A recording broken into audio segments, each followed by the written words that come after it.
you sit down.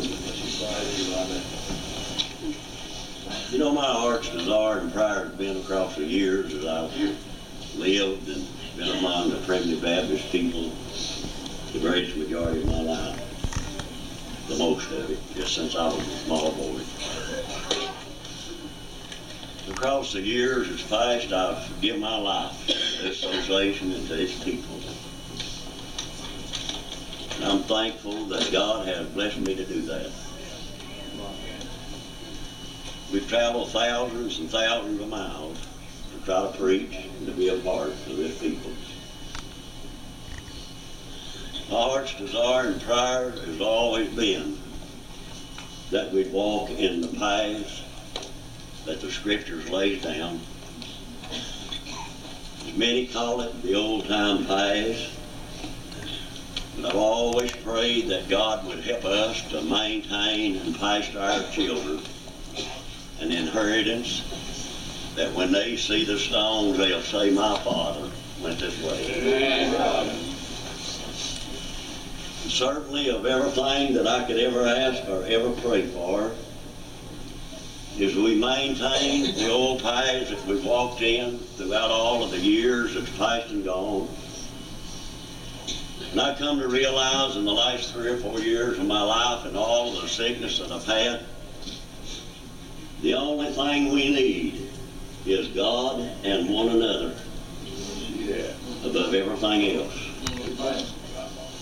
Here's what I say from the depths of my being, and I bow my head at home and wherever I am blessed to go to the throne of grace, not only for my children and my grandchildren, but for you and for yours, and of all that will follow after you. My prayer has been, above everything, not to lift us in a high standard of society, not make us a wealthy people, but above everything, oh God, when the roll's called up yonder, let them all be there in that day. And I feel like that ought to be our heart's desire this morning above everything else. You know, we live in a day when people are trying to take the things of the world and make the church better. But all of my preaching life, I've always believed you could take the things of the church and make the world better, but you cannot take the things of the world and make the church better. I'm not ashamed of God's saving grace. I'm not ashamed of the blood that stained the old rugged cross. I'm not ashamed that Jesus Christ was made unto me and you wisdom and righteousness and sanctification and redemption. And I'll recommend that to my children and to yours and the whole world.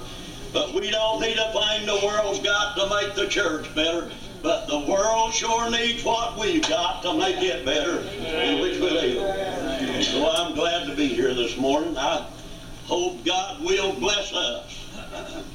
God help us this morning to seek the face of God, and all we need is God and one another. And take this blessed old Bible and teach it to our children and our grandchildren and our little old articles of faith and things. How many times have we sat down across the years and read them to our children? How many times did we sit down and try, and then sometimes we wonder why we don't get no further up the road? God bless, I believe this morning from the bottom of my heart, if we're going to ever gain and accomplish anything, we're going to have to leave the things that we're blessed to understand with our children when it comes to our articles of faith and rules of decorum. And if we'll do that, we'll be a strong people. I don't want to look like everybody else. I don't want to be like everybody else. I want to be what we are. I want to identify in this world as what we are. My God, I am not ashamed to be a primitive Baptist. My daddy gave his life to this association. Him and Brother Cybert, when I was a little boy, I'd go by the house. Sister Cybert and Brother Cybert, they always had a donut. I didn't care so much about them at that time. I was just a little foolish boy, but I loved that donut. But I come to learn across the years, God bless your heart, that the very things that we needed is one another here in this world. My God, today we ain't never going to see everything alike. But if we'll come to the unity of the faith, to the measure and the stature and the fullness of Jesus Christ, He'll bless our gathering. He'll save our people. He'll turn them from the dark paths of sin to the light of God. I know this is a memorial service, and I bless your heart this morning. I'm not going to tire up the program, but I'll tell you one thing this morning. Them that are gone, I want to meet them after a while. Praise His holy name. What a day. They wasn't ashamed of what they was. When I look out in their cemetery and I look at the graves, many of them give their lives and their money, their time and effort to the primitive Baptist. Then we say, just open the door, let everybody come. No, brother, we don't need nobody unless God puts them here. And if He puts them here, they'll be all right anyhow. Toward you, bro. I'll tell you this morning, well, all we need is one another. We had a debate among one another about all, and about music, and about a lot of other things. But I want to tell you one thing this morning. Every one of them things, you'll leave them behind when death closes your eyes. God bless your heart today. Well, this morning, what we need is to bow to the sovereign will of God and be able to accept that, and God will bless our life. Praise His holy name. Amen. You can whoop me if you want to, but I've been whooping before. But I'll tell you, we need one another a lot more than we need anything else. I need you, and I need your prayers. I need your help along the journeys of life. God help today. I need the things. I need the friendship. John Henry of all. Thee, my brother, and I love him from the depths of my heart. God knows I ain't never sought no high position. But there's one thing I have. Brother, I'll bow my head to the sovereign will of God.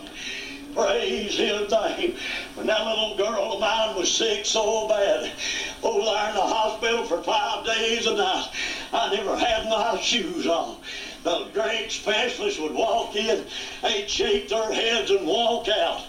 My God, they thought she'd been bit with a black widow spider. They thought she had Rocky Mountain spotted fever. They thought she had polio. They didn't know what she had.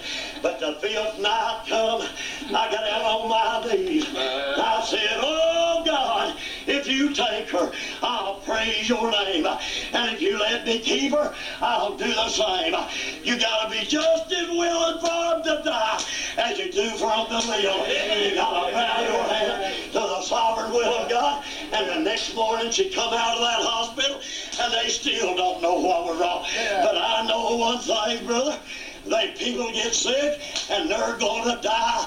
And if the time comes for them to die, you can pour oil on them. You can do whatever you want to. But they'll die anyhow because God said they would. Praise His name. Amen. I'm finished. God bless you.